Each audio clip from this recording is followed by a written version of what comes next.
ओम तव कथामृतं तप्त जीवनम कविभिरीडितं कल्मषापहं श्रवणमंगलं श्रीमदाततं भुवि गृह्णन्ति ये भूरिदा जनाः।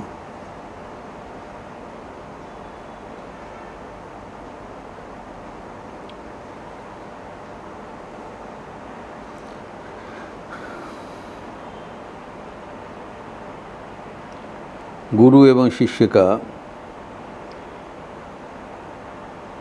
संपर्क क्या होना चाहिए, इसी के बारे में चर्चा हो रहा था। एक भक्त ने कहा, एक भक्त मतलब हम लोग सोचा था मास्टर ही होंगे।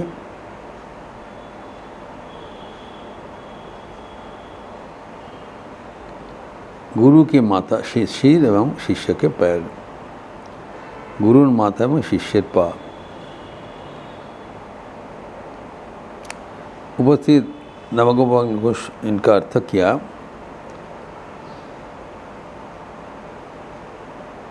गुरु के शिष्य का वस्तु है और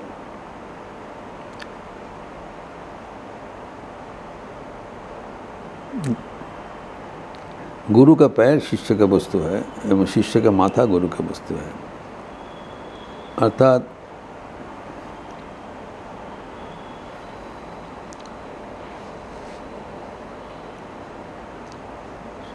शिष्य सर्वदा गुरु के अपने शीर पर वहन करके जाते हैं।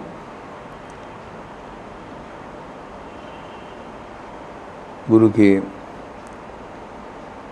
पैर में शरणागत होते हैं एवं गुरु उसका माथा में आशीर्वाद करते हैं। गिरीश घोष ने कहा नहीं, इसका अर्थ है कि शिष्य का पैर गुरु के ऊपर चढ़ जाता है, गुरु अपने कंधे में लेके शिष्य को चलता है।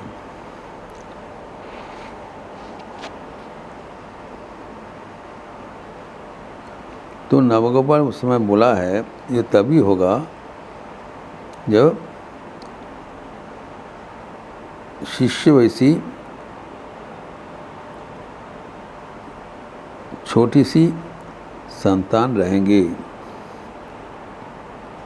शेष एवं कुची छिले होले तो है, मतलब जो असहाय बच्चा है उसी को ही पिताजी अपने कंधे में उठाते हैं, सबको तो नहीं उठाते हैं। जो चलने में असमर्थ है उसको लेके जाएंगे, शरणागत हो जाते हैं। ये एक महत्वपूर्ण बात बोल। हमने एक चीज़ देखा है कि गुरु के प्रति विश्वास गुरु शक्ति को सक्रिय करते हैं, ये एक बात रहा। द्वितीय है गुरु के प्रति समर्पण, दूसरा अर्थ बता रहे हैं। दो चीज़ होना चाहिए, गुरु के प्रति अगाध विश्वास होना चाहिए, गुरु हमें उद्धार कर देंगे। द्वितीय गुरु के प्रति समर्पित होना चाहिए। जो छोटी सी बच्चा है वो अपने पिता माता के प्रति समर्पित है। तो जब हम गुरु के शरण में चले जाते हैं तब गुरु कृपा करके हमें उद्धार कर देते हैं और कोई हमारे ओर से कोई प्रयोजन नहीं होता है। एक अपने साधन भजन करके ईश्वर प्राप्ति करना और दूसरा शरणागत होकर गुरु की शक्ति से पार कर जाना।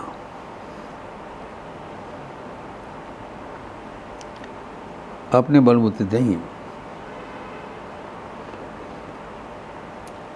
एवं यह उपाय ही श्रेष्ठ उपाय है।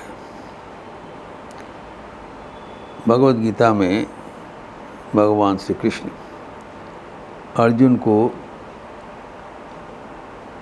नाना प्रकार का योग, रहस्य, तत्व, विज्ञान समझाने के बाद उनकी जो आखिर सुझाव है, क्या करना है अर्जुन को, practically last verse of the Bhagavad Gita में बता दिया। का अंतिम निर्देश 8वें अध्याय का 66वां श्लोक, 66th verse of chapter 18 is the final message of Bhagavan after telling all these things. सर्वधर्मान परित्यज्य मामेकं शरणं व्रज अहं त्वा सर्वपापेभ्यो मोक्षयिष्यामि मा शुचः। इतना शोक करने का कोई कारण नहीं है, सब कुछ छोड़ के मेरे शरण में आ जाओ, मैं तुम्हें सारे पाप राशि से वियुक्त करके अपने सदम में ले जाएंगे। कुछ नहीं करना है, कि करना कुछ नहीं मतलब करना हो, समर्पण करना हो, एक विराट कर्म है, ये आसान कर्म नहीं है। तो एक संत ने बताया कि गुरु के नाम ही हमारे परम आश्रय है एवं गुरु के प्रति समर्पण करना ही सबसे अच्छा कर्म है। गुरु को दिया हुआ नाम वो हमारे आध्यात्मिक जीवन का अवलंबन है। अब उन नाम को पकड़ के रहेंगे तो नाम ही के साथ हम सदैव युक्त रहेंगे।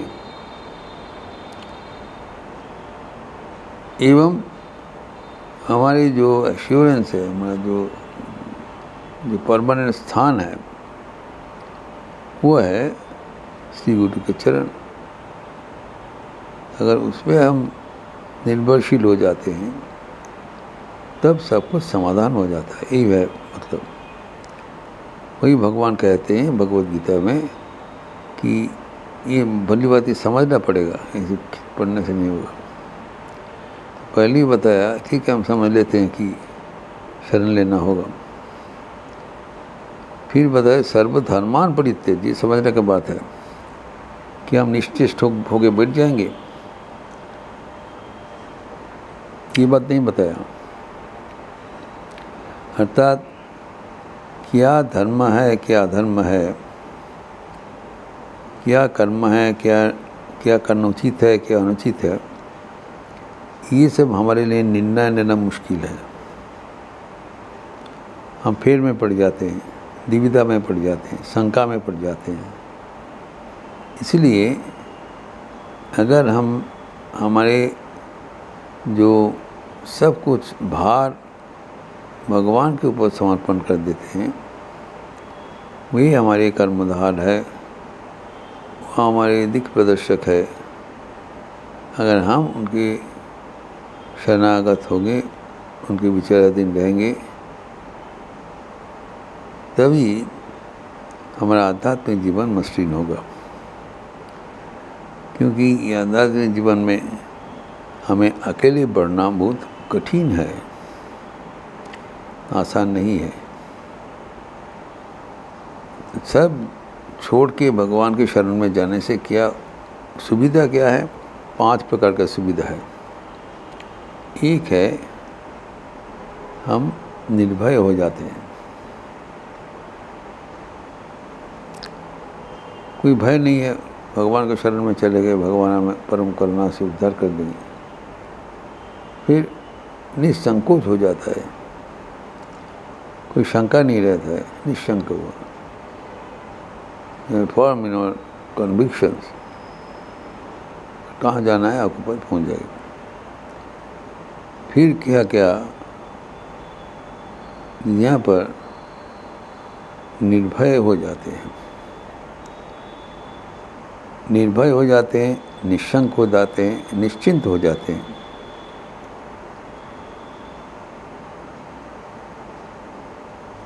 और विपरीत चिंतन से मुक्त हो जाते हैं, कोई उनका असुविधा नहीं है। तो निश्चल क्यों हो जाते, कोई शंका नहीं है, भगवान को बस चलते हैं, भगवान ले लेंगे। जब इसी मन का अवस्था हो जाएगा तो मन शांत हो जाएगा। मन शांत हो जाने का नाम ही भगवत का सज्जुक्ति, समत्तम योग उच्चते। हम जब दुनिया में कर्म करते हैं, कर्म करने में आपत्ति नहीं है, लेकिन मन हमारा ये सब विपरीत चिंतन से अस्त व्यस्त रहते हैं। क्या होगा कि क्या नहीं होगा, वो सफल होगा कि विफल होगा। अगर भगवान के शरण में चले गए, वो निर्धारक भगवान है, हमें कुछ नहीं करना है, हमें सोचने का बात नहीं है, कुछ करने मतलब हमको चिंतन करने का कोई आवश्यक नहीं है। जब हम ये हो के, जैसे कहा जाता है, कोई एक सवारी हो के बैठ गए, तब वो गाड़ी का चालक जहाँ ले जाएगा वहाँ पर जाना पड़ेगा। हर वक्त उसमें ध्यान देने से हमारा यात्रा संभव नहीं होगा। आप निर्भर करके एक गाड़ी में बैठ गया, आपको जहाँ जाना है वो ठीक ले जाएगा आपको। तो ये वैसे ही अगर हमारा जीवन का कर्मधार स्वयं ईश्वर है, तो हम अगर उसको गाइड करते रहेंगे, ऐसे करो ऐसे करो, तो संभव नहीं है, ज़रूरत भी नहीं है, और वो सही भी नहीं होगा। अगर भगवान हमारा परिचालक है, भगवान हमें सही ढंग से ले जाएंगे। खाली हमें शरण लेना है, वही कर्म है। तो शुक्र भगवान के शरण में चले जाना है, यही सबसे बड़ा कर्म है। ये करने से हमारा सब समाधान हो जाते, निश्चिंत हो जाते। जैसे गिरीश चंद्र को उसका है, एक बार पिताजी पकड़ लिया तो बच्चे निश्चिंत है, वो ताली बजाते हुए चलते हैं, कोई चिंतन नहीं है, शोक नहीं है। तो अगर आप ये एक ओर से कहते हैं हम शरणागत है, दूसरा ओर से हम लोग कोई दिखाई नहीं पड़ता है, तो ऐसे नहीं होगा। We have to be sincere on what we decide what we say. जब हम वो आंतरिक भगवान के शरण में चले जाते हैं, तब भगवान ज़रूर हमारा सब भार ग्रहण करते हैं। भगवान तो भार ग्रहण करने के लिए तैयार होकर बैठे हैं, उनके पास कौन समर्पण करता है। ये शरणागति ही हमारे जीवन में आध्यात्मिकता का साफल्य का रहस्य है। तो जिसका उल्लेख भगवद गीता में आखिरी श्लोक में कह दिया, तो सब कुछ छोड़ के हमारे शरण में चले जाओ और मैं तुम्हारे सर्व प्रकार पाप राशि से उद्धार कर दूँगा। हमारे जीवन में जो जन्म जन्मांतर अर्जित जो एक बोझ पड़ा हुआ है, जो विपरीत कर्म अगर होगा तो उसका जो बोझ पड़ा हुआ है वो हमें भुगतान करना पड़ेगा, आइदर इन दिस लाइफ और अदर। तो उसके लिए क्या हुआ ना, उसके लिए है कि भगवान को जब शरण में चले जाते हैं, भगवान उसका इक्वेशन पलट देते हैं। उनका जब पूर्वकृत जो जितना धर्म पाप राशि है, जो भी है, दैट भगवान टेक्स ऑन हिज शोल्डर और उनको मुक्त कर कहते हैं। हम तो सर्व पाप एक मोक्षोष्यामि मां शुचो, तो पाप का भागी तो मैं हूँ, लेकिन भगवान उसका लोड ले देते, हमें मुक्त कर देते कृपा करके, करुणा करके। और तभी करेगा जब भगवान के शरण में जाएंगे, ऐसे सबका नहीं करेंगे। प्रत्येक व्यक्ति को अपना अपना कर्म झेलना पड़ेगा, लेकिन जो भगवान को पाना चाहते हैं, भगवान को ऊपर समर्पण किया, तो उसको जब समर्पण करने से सब चीज़ बिगड़ जाता है, सब कुछ समाधान हो जाता है। जब तक वो नहीं होगा तब तक जीवन में हमें संग्राम अनिवार्य है।